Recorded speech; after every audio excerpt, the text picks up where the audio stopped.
is that, you know, addiction is essentially self-medicating against feeling inauthentic, feeling 80% of you the whole time, not quite knowing who you are.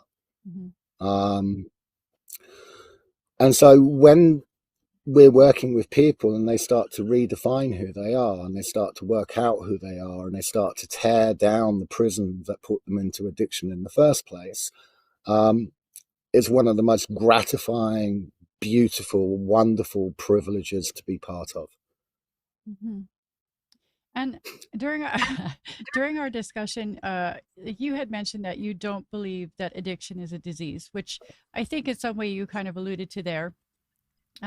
Which Yeah, I mean, conversely, I I had a think, neuroscientist on a couple of weeks ago who it would actually be very interesting to have the two of you in a room to have an open discussion about that topic. But can you expand a little bit more on your beliefs in yeah, that front?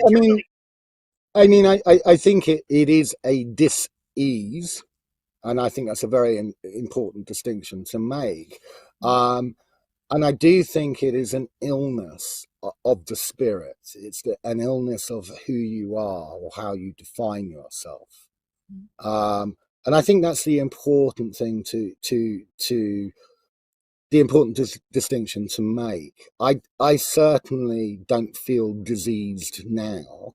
You know, I found it very, very, very difficult in the rooms. And don't get me wrong, I did the rooms for 18, 19 years.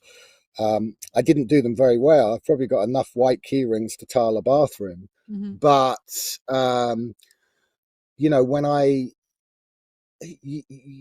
felt very, very, very, very powerless through that process, I've got to say. And, you know, maybe the first step is about powerlessness. I don't want to denigrate it or demean it fully. I think it's a fantastic tool for many people, and it is a tool. It's not a religion. I think that's the important thing to say here.